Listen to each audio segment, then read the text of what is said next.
They called him the King of New York, a man who ended lives with a snap of his fingers.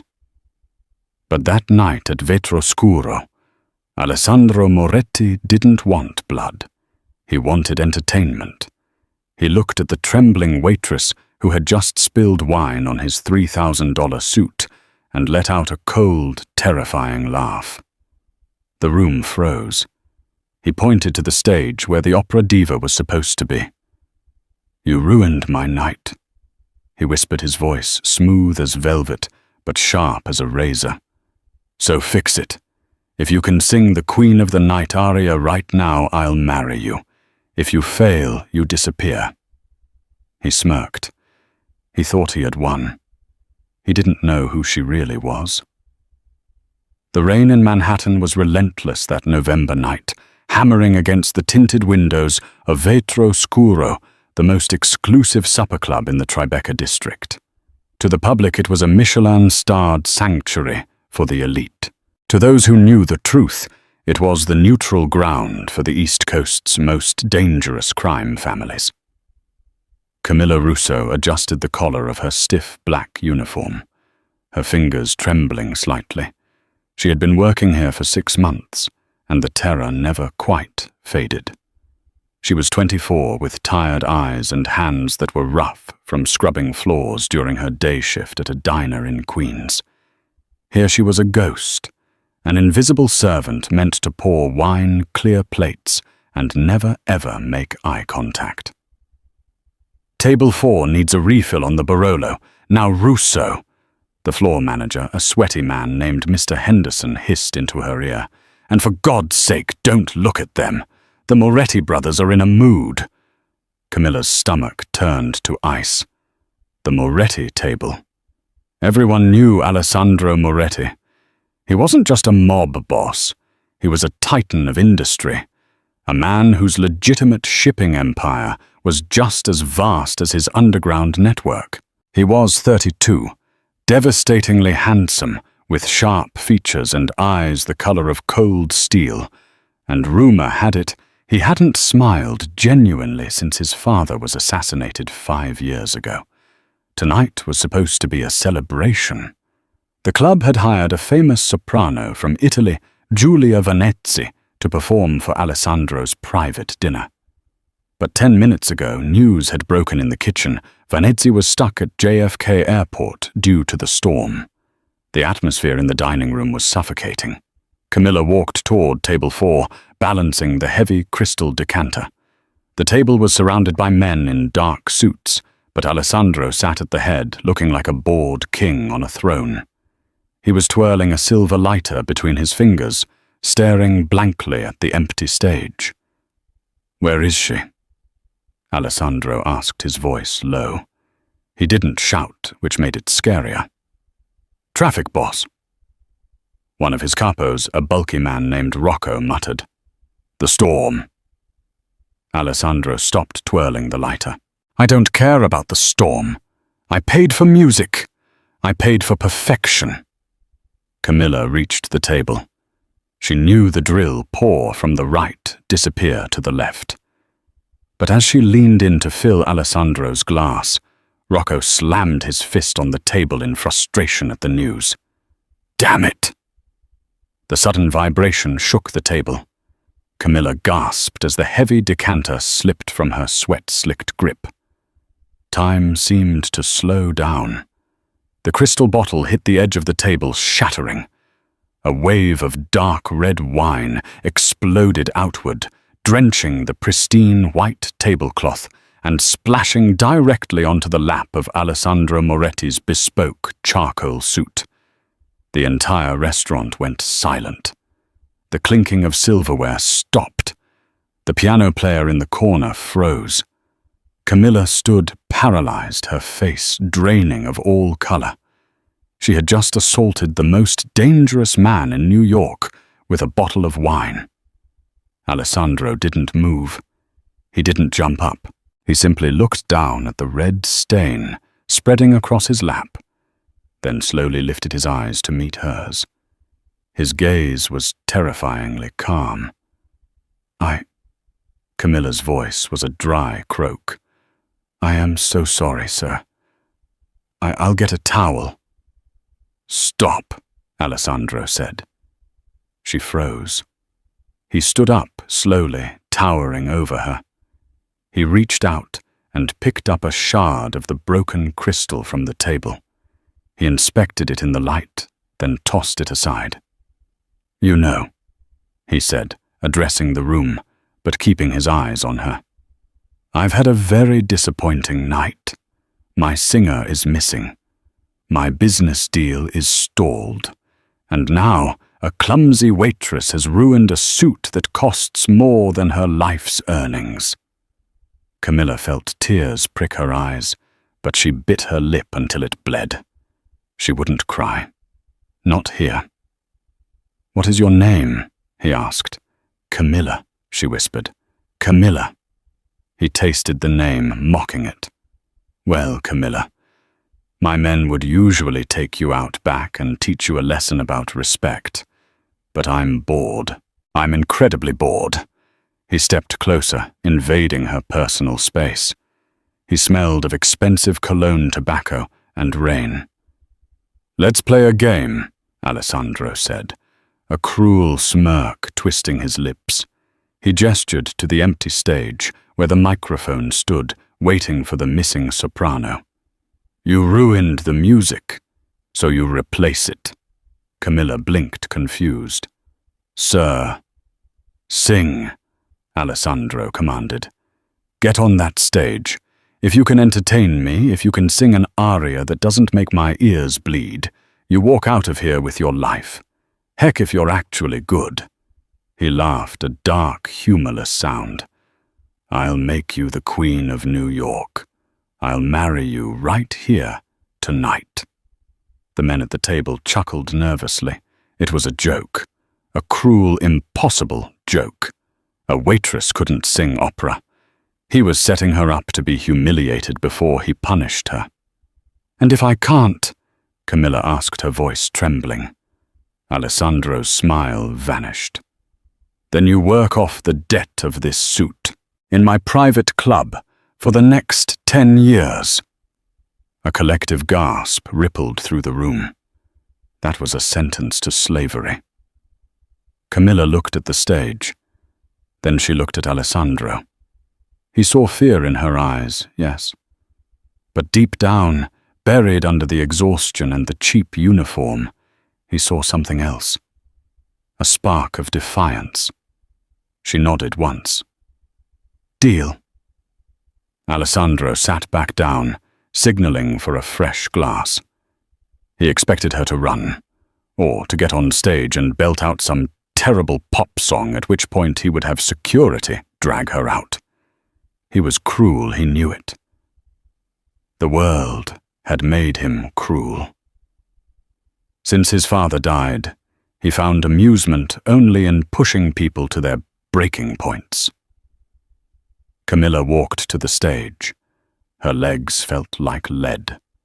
She stepped up onto the platform, the spotlight blinding her momentarily. She looked out at the sea of judging faces, mafia dons, corrupt politicians, high society wives. They were all waiting for her to fail. She walked to the pianist, an old man named Giuseppe, who had played for the greatest voices in Europe. Do you know Mozart? She whispered to him.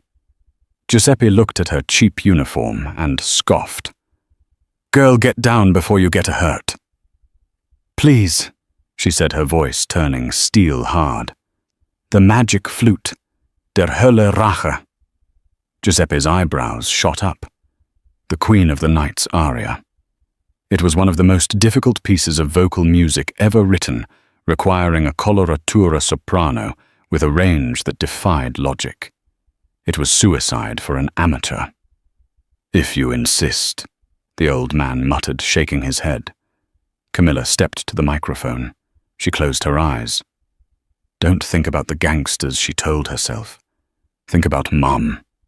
Think about the Juilliard rejection letter because you couldn't afford the tuition. Think about the years of practice in the basement while Dad drank himself to death. She wasn't just a waitress. She was Camilla Russo. the daughter of the disgraced tenor, Luciano Russo, a man whose voice had once charmed Milan before gambling destroyed him. She had learned to sing before she learned to speak. The piano began the rapid, angry intro. Alessandro swirled his wine, not looking at the stage. He was already signaling Rocco to prepare the car. This was a waste of time. Then she opened her mouth. The first note didn't just ring out, it exploded. It was a strike of lightning, clear, resonant, and ferociously powerful. Alessandro's hand froze mid-air. Camilla wasn't singing with fear. She was singing with rage. The aria was the queen of the night, commanding her daughter to kill a rival. It was a song of vengeance, of power, of hellish fury, and Camilla poured every ounce of her suffering into it. Der Hölle Rache kocht in meinem Herzen. Hell's vengeance boils in my heart. Her voice soared, hitting the high F6s with terrifying precision. The staccato notes, the famous impossible run of high pitches, were executed not just perfectly, but with a menacing speed that made the hair on the back of Alessandro's neck stand up. The room didn't just go silent, it ceased to breathe. The fork dropped from Rocco's hand, clattering onto his plate. Alessandro slowly turned his head toward the stage. The trembling girl was gone. In her place was a Valkyrie in a waitress uniform. Her eyes were squeezed shut, her hands clenched into fists at her sides, her chest heaving as she navigated the treacherous vocal acrobatics. She wasn't looking for approval. She was declaring war on the world that had underestimated her. As she hit the final high-resolving note, she held it. She held it longer than seemed humanly possible, the sound filling every corner of the club, vibrating the crystals in the chandeliers.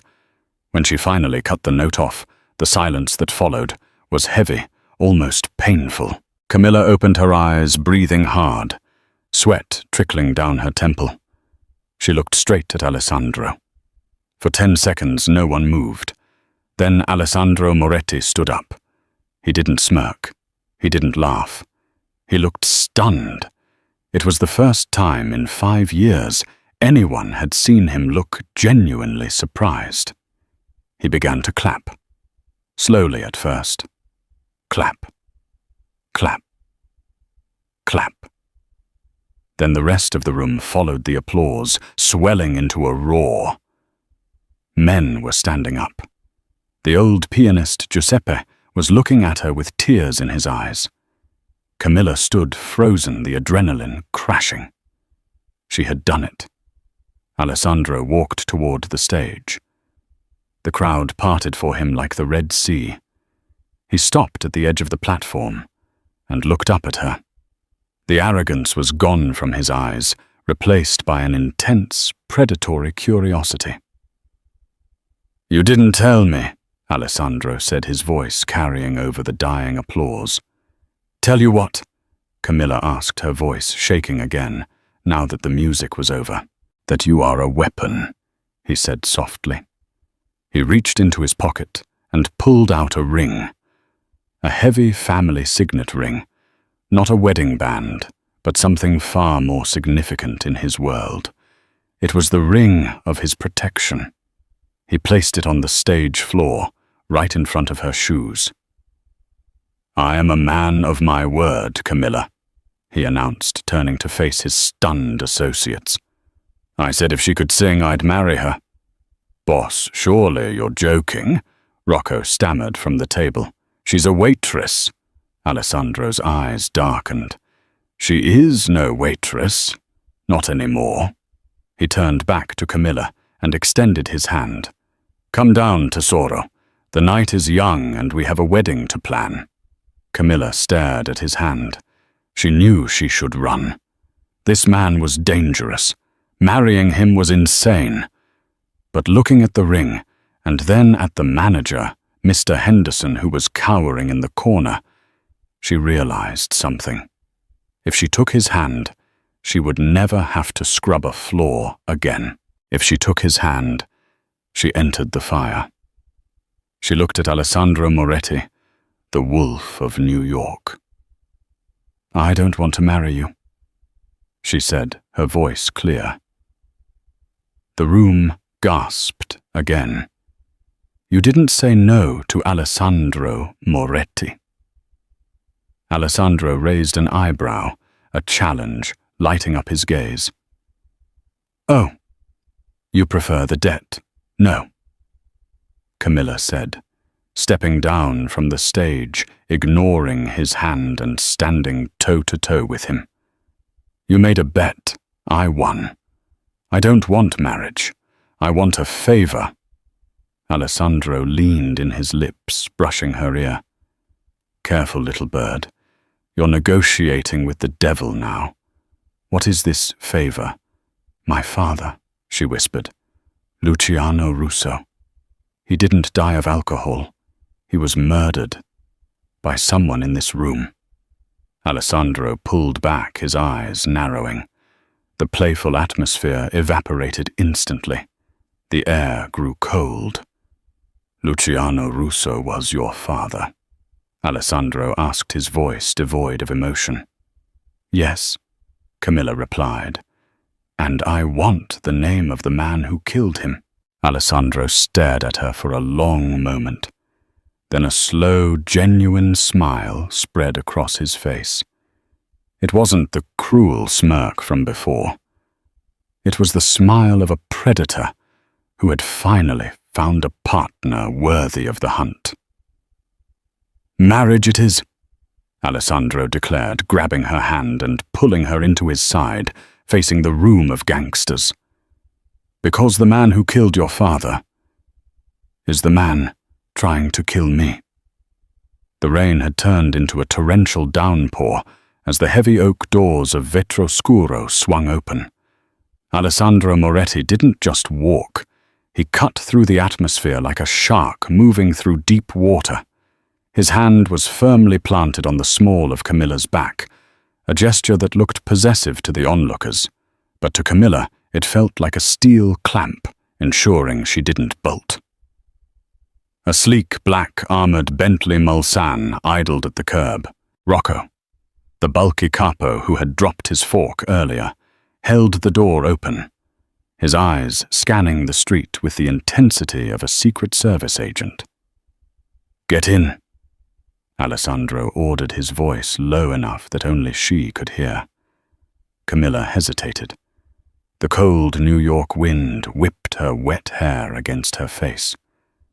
"I can't just leave.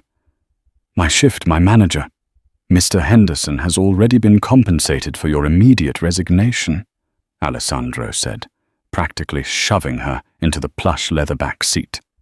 "And considering he was about to fire you for spilling wine on a $3,000 Brioni suit, I'd say I did you a favor."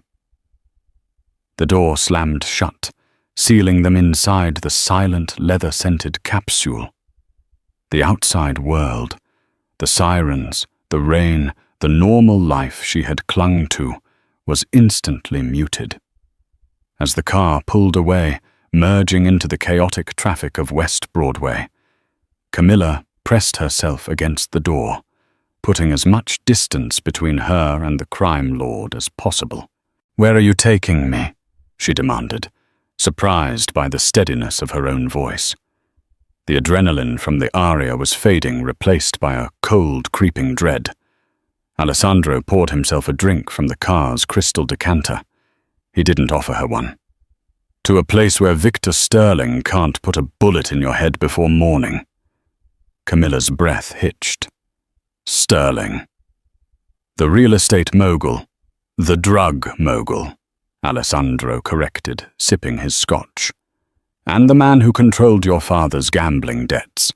He's the one who ordered the hit on Luciano Russo." Camilla felt the blood drain from her face. Victor Sterling was a fixture in the tabloids, a philanthropist, a billionaire.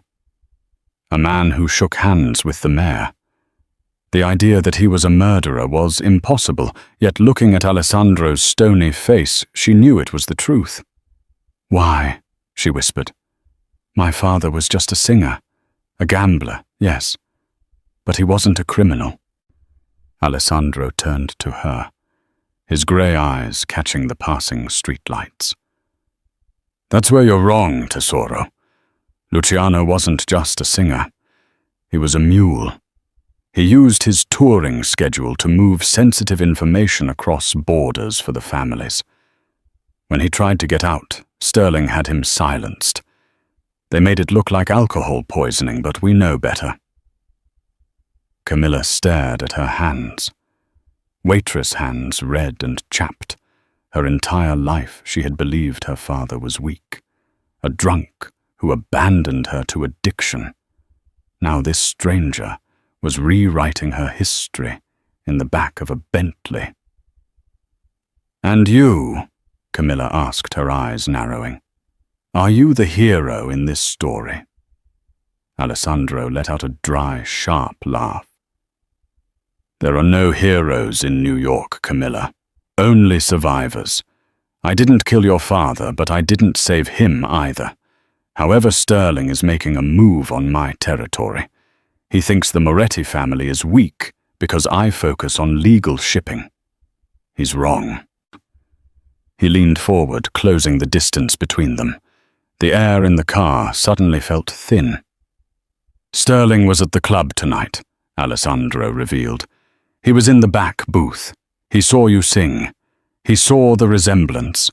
By now he knows Luciano Russo had a daughter, and he knows that daughter is a loose end. So I'm bait." Camilla realized a wave of nausea hitting her.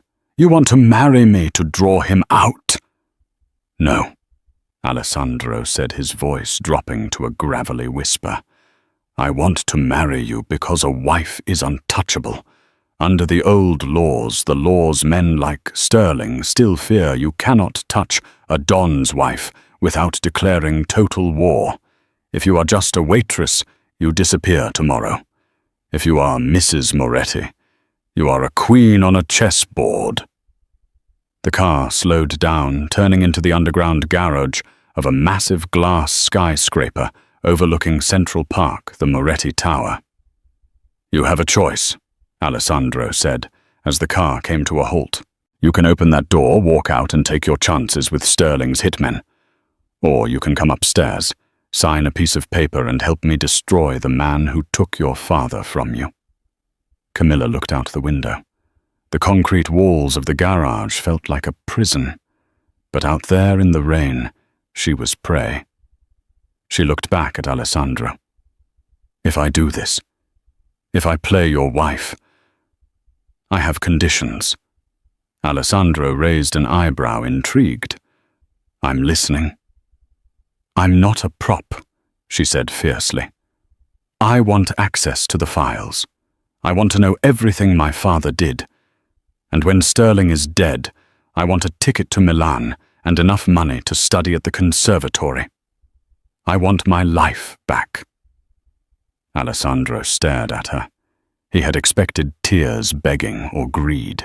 He hadn't expected a business negotiation. He extended his hand. "Deal." She didn't shake it. "One more thing. We don't share a bed. This is a business arrangement.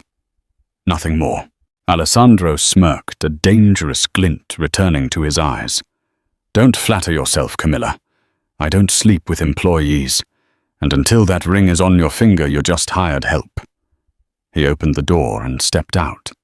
Camilla took a deep breath, smoothed her apron, and followed him into the elevator that would take her to the penthouse and to a life she never asked for. The penthouse was a study in cold luxury. Floor-to-ceiling windows offered a panoramic view of the Manhattan skyline, but the furniture was sparse, modern, and uninviting. It was the home of a man who didn't plan on staying long, or who didn't know how to live. "Rocco will show you to the guest wing," Alessandro said, loosening his tie as he walked toward a mahogany desk. "Clothes will be delivered in the morning. We announce the engagement tomorrow night, at the Met Gala. "Tomorrow?" Camilla gasped. "That's too soon. I don't have anything to wear. I don't know how to act in that world." "You acted just fine on stage," Alessandro said without looking back. "You're an actress, Camilla. You played the role of a waitress for years. Now play the role of a woman in love. Your life depends on it." As Camilla followed Rocco down the long, silent hallway, she realized the truth. She hadn't just agreed to a marriage. She had agreed to a performance. And this time there were no rehearsals. The preparation for the Metropolitan Museum of Art's annual gala was less like a makeover and more like a military operation. At 6:00 a.m., a team of 3 stylists arrived at the penthouse. They didn't speak English. They spoke in rapid-fire French, measuring Camilla's waist, critiquing her skin, and pulling at her hair. There were no mirrors in the dressing room they set up. Alessandro had ordered them removed. "You will see the final product when I do," he had said over his morning espresso reading the Wall Street Journal, as if he hadn't just kidnapped a waitress. By 7:00 p.m., Camilla felt like a doll that had been painted and varnished. When she finally walked out into the main living area, the room went quiet. Even Rocco, who was polishing a handgun by the wet bar, stopped what he was doing. She was wearing a gown of deep blood-red velvet. It was strapless, hugging her curves with scandalous precision before cascading into a dramatic train. Around her neck sat a diamond necklace that looked heavy enough to sink a ship, the Moretti family heirloom. Her dark hair was swept up in an intricate chignon, exposing the long, elegant line of her neck. She didn't look like Camilla from Queens anymore. She looked like dangerous royalty. Alessandro was waiting by the window, dressed in a tuxedo that fit him like a second skin. He turned around and for a moment his mask slipped. His eyes widened slightly, traveling from the hem of her dress up to her eyes. Red. He noted his voice rougher than usual. "A bold choice." "You chose it," Camilla reminded him. "I chose it because it's the color of war," Alessandro said, regaining his composure. He walked over to her, stepping into her personal space. He reached out and adjusted the diamond necklace, his knuckles brushing against her warm skin. Camilla shivered, but she didn't pull away. "Tonight," he whispered, his eyes locking onto hers. "Victor Sterling will be watching every move. If he senses fear, he strikes. If he senses hesitation, he strikes. You must look at me as if I am the only man in the world." "And you?" Camilla challenged, looking up at him. "Can you look at me as if I'm not just a pawn?" Alessandro's thumb grazed her collarbone.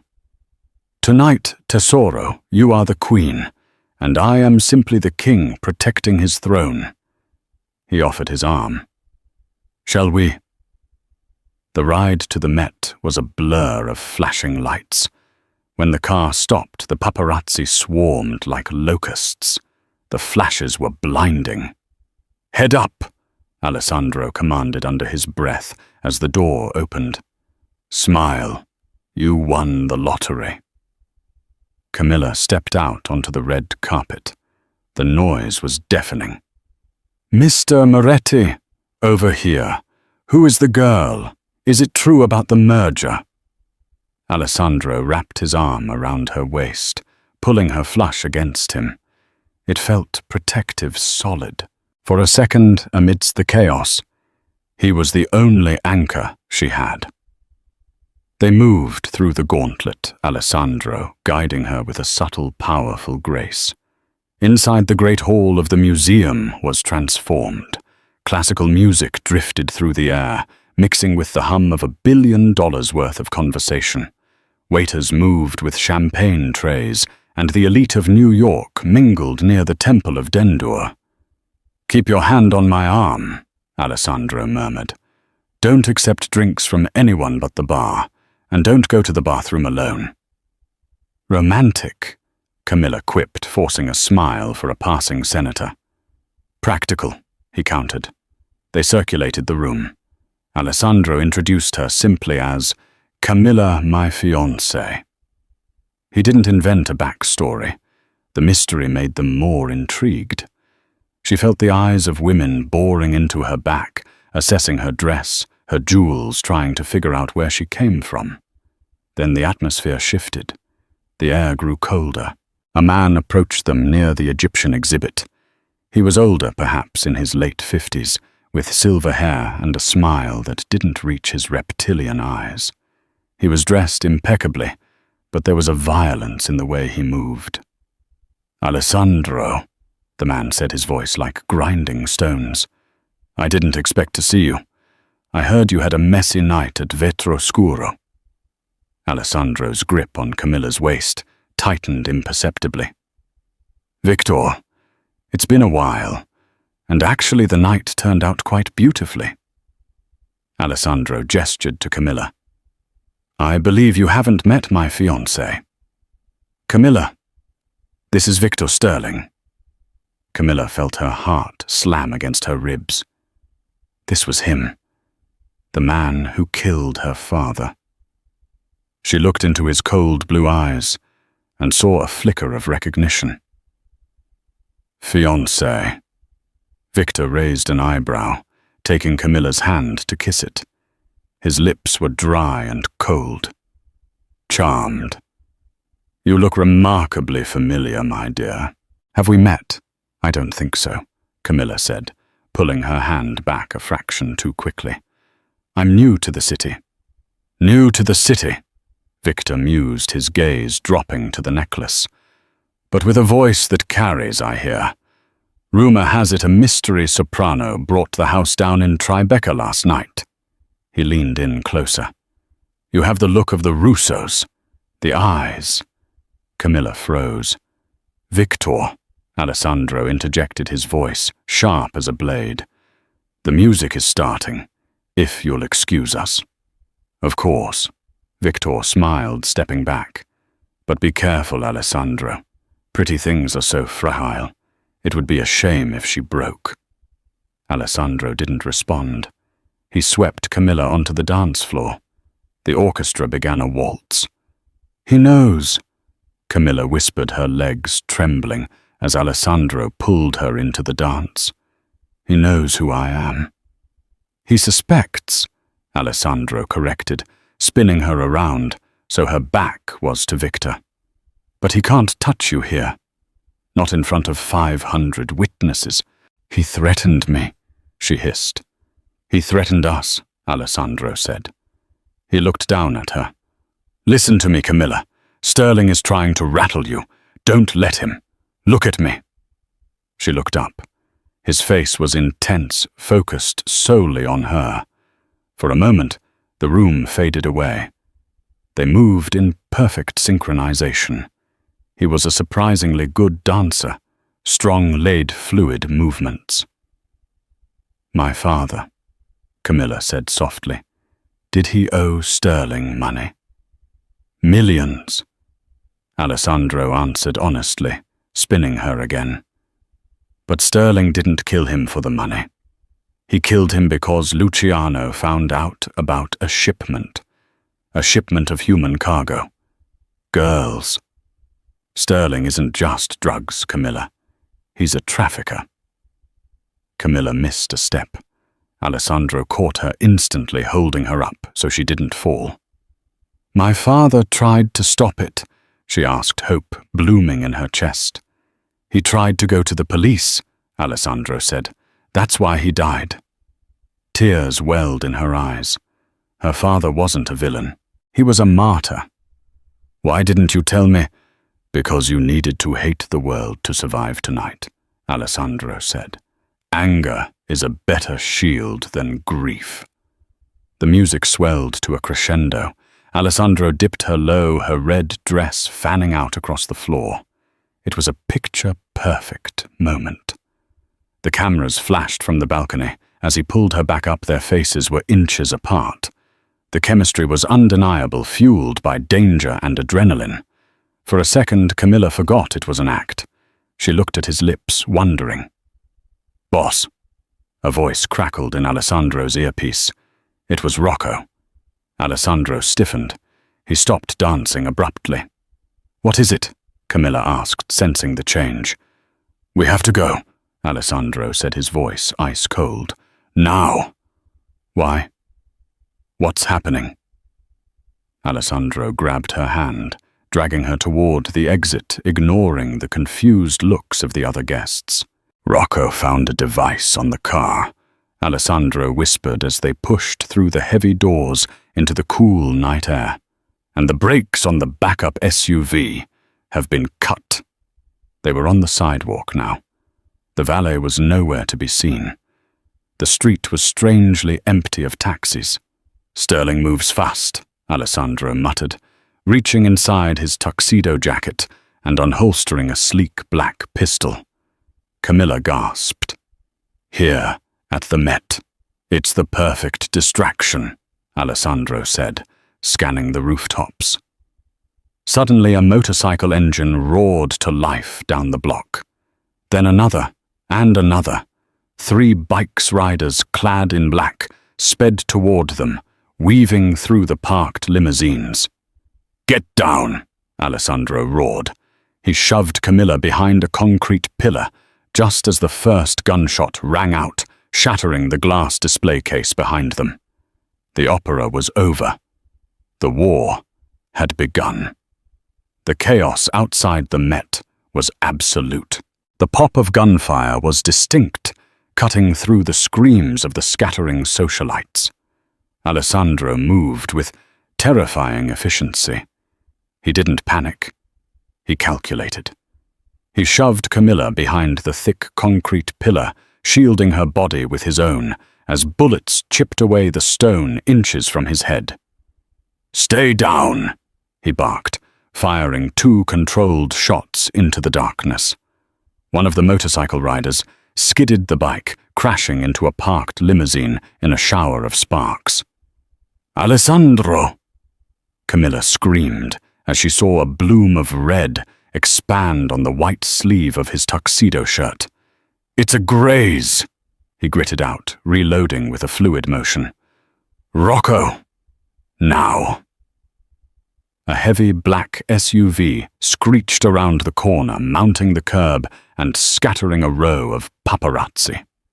The back door flew open before the car even stopped. Rocco was inside, wielding a submachine gun providing cover fire. Alessandro grabbed Camilla by the waist and practically threw her into the back seat, diving in after her. Go! He roared. The SUV peeled away tires, smoking just as the remaining motorcyclists opened fire on the rear window. The bulletproof glass spiderwebbed but held. Inside, the silence was sudden and heavy, broken only by the roar of the engine and Camilla's frantic breathing. She looked at Alessandro. He was leaning back against the leather seat, his face pale, sweat beading on his forehead. His left arm was soaked in blood. "You're shot," she whispered, her hands hovering over the wound. "I've had worse," Alessandro muttered, closing his eyes. "Rocco, take us to the safe house in Montauk. The penthouse is compromised." "Boss, you need a doctor," Rocco argued from the front seat, his eyes glued to the rearview mirror. "No hospitals," Alessandro snapped. "Sterling will have eyes there. Just drive." The drive to Montauk took 2 hours. They left the city behind, driving into the pitch-black darkness of the Long Island coast.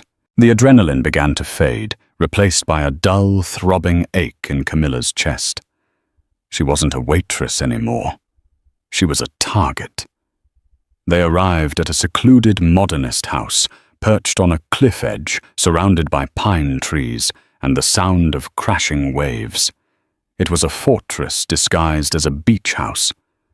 Once inside, Rocco secured the perimeter, while Alessandro collapsed onto a leather sofa in the living room. Camilla didn't wait for instructions. She ran to the kitchen, found the first aid kit under the sink, where she instinctively knew it would be in a house like this, and grabbed a bottle of vodka from the bar. "This is going to hurt," she said, kneeling beside him and cutting away his ruined tuxedo jacket with a pair of scissors. Alessandro watched her through half-lidded eyes. "You have steady hands. I used to patch up my dad when he came home from